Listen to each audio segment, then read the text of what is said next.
Bismillahirrahmanirrahim. Assalamualaikum warahmatullahi wabarakatuh. Selamat siang semuanya. Saya ingin mempresentasikan hasil analisis saya yang berjudul pengaruh komunikasi aktif dan tanggung jawab CSR terhadap tingkat kepercayaan konsumen di mediasi cinta merek kepada bank muamalat. Berikut adalah pembahasan yang pertama, yaitu pendahuluan. Yang pertama, topik research. Topik research saya ambil adalah perubahan perilaku konsumen menuntut perusahaan untuk tidak hanya berorientasi kepada profit, tetapi juga etika keberlanjutan hubungan konsumen terhadap citra merek bank muamalat. Terus yang kedua adalah fenomena penelitian. Fenomena yang saya ambil adalah kasus penyalahgunaan dana dan praktik tidak etis menimbulkan trust defisit atau menurunnya kepercayaan masyarakat. Ini juga penting bagi perbankan syariah, tantangan lebih kompleks karena selain mengajarkan profit juga wajib menjunjung tinggi nilai keadilan, transparansi, dan kemaslahatan umat. Yang ketiga adalah research atau keterbaruan hasil saya, yaitu masih banyak inkonsistensi hasil dari penelitian sebelumnya. Penelitian sebelumnya menunjukkan bank konvensional kalau ini terkait berfokus pada perbankan muamalat yang dikaitkan dengan fenomena terkini dan kombinasi variabel penelitian yang berbeda. Untuk selanjutnya saya akan bahas tentang rumusan masalah yang saya ambil. Yang pertama, bagaimana pengaruh komunikasi etis terhadap tingkat kepercayaan konsumen kepada bank muamalat. Yang kedua, bagaimana pengaruh tanggung jawab sosial perusahaan atau CSR terhadap tingkat kepercayaan konsumen terhadap citra merek kita sendiri. Yang ketiga, bagaimana pengaruh komunikasi etis terhadap citra merek. Yang keempat, bagaimana pengaruh tanggung jawab CSR terhadap citra merek. Yang kelima, bagaimana pengaruh citra merek terhadap tingkat kepercayaan konsumen. Yang keenam, bagaimana peran citra merek dalam memediasi hubungan antara komunikasi etis dengan kepercayaan konsumen. Dan yang terakhir, bagaimana peran citra merek dalam memediasi hubungan antara tanggung jawab dan kepercayaan konsumen. Untuk pembahasan selanjutnya, yaitu tujuan penelitian. Yang pertama, saya menunjukkan untuk menganalisis pembuktikan secara empiris pengaruh komunikasi etis terhadap tingkat kepercayaan konsumen terhadap citra merek. Yang kedua, untuk menganalisis dan membuktikan secara empiris pengaruh tanggung jawab CSR terhadap tingkat kepercayaan konsumen. Dan yang ketiga, untuk menganalisis dan membuktikan secara empiris pengaruh komunikasi etis terhadap citra merek itu sendiri. Yang keempat, untuk menganalisis dan membuktikan secara empiris pengaruh tanggung jawab CSR terhadap citra merek. Nomor 5, untuk menganalisis dan membuktikan secara empiris pengaruh citra merek terhadap tingkat kepercayaan konsumen. Yang keenam, untuk menganalisis dan membuktikan secara empiris terhadap peran citra merek dalam memediasi hubungan antara komunikasi etis dan kepercayaan konsumen. Dan yang terakhir, untuk menganalisis dan membuktikan secara empiris peran citra merek dalam memediasi hubungan antara CSR dan kepercayaan konsumen itu sendiri. Untuk pembahasan selanjutnya, yaitu manfaat penelitian. Yang pertama, manfaat teoritis. Yang pertama, penelitian ini ditujukan untuk memperluas kajian etika pemasaran dan CSR berbasis nilai Islam. Yang kedua, itu manfaat praktis. Penelitian ini saya tunjukkan untuk rekomendasi bagi pihak bank manajemen muamalat, lembaga keuangan syariah lainnya untuk merumuskan strategi komunikasi dan CSR yang lebih otentik dan bernilai. Selanjutnya, saya akan bahas tentang batasan penelitian saya.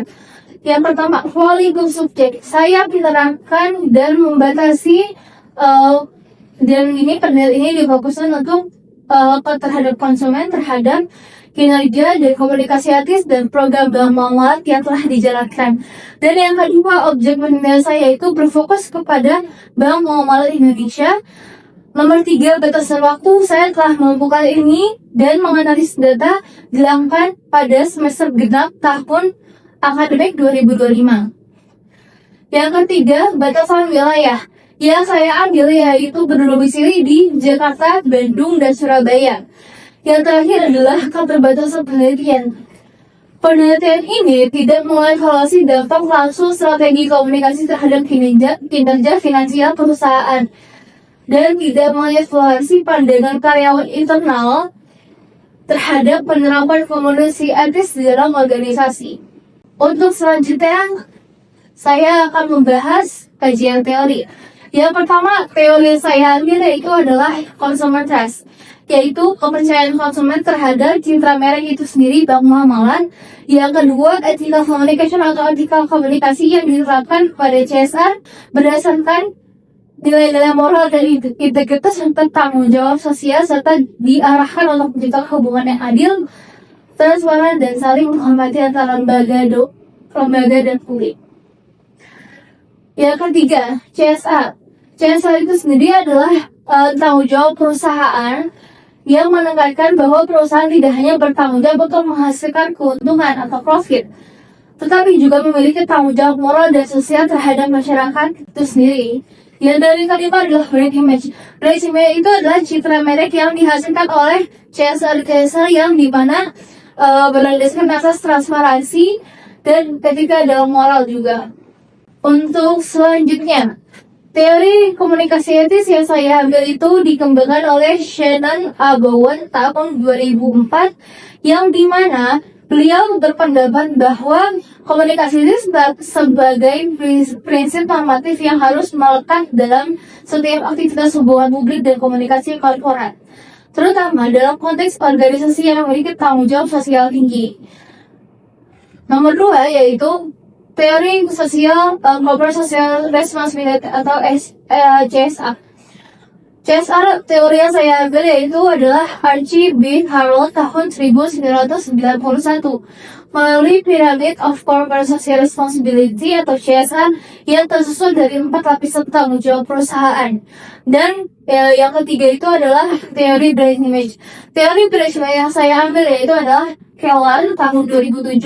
Beliau berpendapat bahwa mendefinisikan brand image sebagai persepsi konsumen terhadap suatu merek yang terbentuk melalui asosiasi yang tersimpan dalam memori konsumen. Dan yang terakhir adalah saya memakai teori kepercayaan konsumen terhadap Morgan and Hunt tahun 1994 yang dinyatakan bahwa keberhasilan jangka panjang suatu hubungan antara perusahaan dan konsumen bergantung kepada dua elemen utama, yaitu trust dan komitmen. Oke, untuk pembahasan selanjutnya itu adalah kerangka teori. Ini kerangka teori yang saya ambil. Yang pertama, saya akan membahas komunikasi etis dan CSR terlebih dahulu. Yang kedua, merujuk kepada brand image. Dan yang paling penting dari segala kerangka teori yang saya ambil itu adalah consumer trust bank muamalah. Oke. Untuk pembahasan selanjutnya itu metodologi penelitian. Jenis penelitian yang saya ambil itu adalah menggunakan pendekatan kualitatif dan penelitian exploratory atau exploratory research. Nomor 2 yaitu populasi sampel yang saya ambil itu adalah nasabah aktif bank muamalah. Sedangkan teknik pemilihan sampel menggunakan proporsi sampling. Nomor 3 adalah teknik pengumpulan data. Saya mengumpulkan data melalui online atau sebuah questionnaire dan wawancara di kantor bank muamalah itu sendiri. Yang keempat adalah lokasi dan waktu penelitian. Lokasi yang saya ambil adalah di beberapa kota yaitu Jakarta, Bandung, dan Surabaya seperti yang saya sebutkan sebelumnya. Dan saya penelitian selama Januari hingga Juli tahun 2025. Dan yang terakhir adalah analisis data. Teknik analisis data yang saya lakukan yaitu menggunakan uji validitas dan reliabilitas, kemudian dilanjutkan dengan uji counter model dan inner model. Selanjutnya adalah instrumen penelitian. Yang pertama, komunikasi etis ada 4, transparansi, kejujuran, konsistensi, dan akuntabilitas. Dan yang kedua itu adalah CSR, ekonomi, hukum, etika, dan filantropi. Nah, yang ketiga, pembahasan yang ketiga adalah brand image. Yang pertama, strength. Yang kedua, vulnerability. Yang ketiga, konsistensi. Dan yang keempat adalah uniqueness. Dan yang terakhir adalah customer trust. Saya membahasnya 3, integrity, competence, dan reliability. Selanjutnya, saya akan bahas tentang hasil dan uji validitas konvergen. Sebagian besar di sini Indikator memiliki nilai outer loading di atas 0,70 dan F lebih dari 0,50, sehingga dapat dinyatakan bahwa setiap item telah memenuhi kriteria validitas konvergen. Sedangkan item yang menunjukkan hasil tidak valid harus dikeluarkan dari instrumen penelitian. Dalam penelitian hanya satu item yang dinyatakan tidak valid. Oleh karena itu, keseluruhan uji konvergen ini sebagai bahasa indikator mampu merepresentasikan konstruk secara memadai. Untuk selanjutnya, saya akan membahas hasil uji validitas diskriminan. Teman-teman bisa melihat di layar slide ini menunjukkan bahwa consumer trust memiliki nilai lebih tertinggi kepada konstruk asalnya dibandingkan konstruk lain, sehingga dapat dinyatakan telah memenuhi kriteria validitas diskriminan. Oleh karena itu, secara keseluruhan, predikmen tersebut sudah memenuhi kriteria diskriminatif dan reliable, sedangkan komunikasi etis perlu disempurnakan dengan penghapusan yang diatur KE2.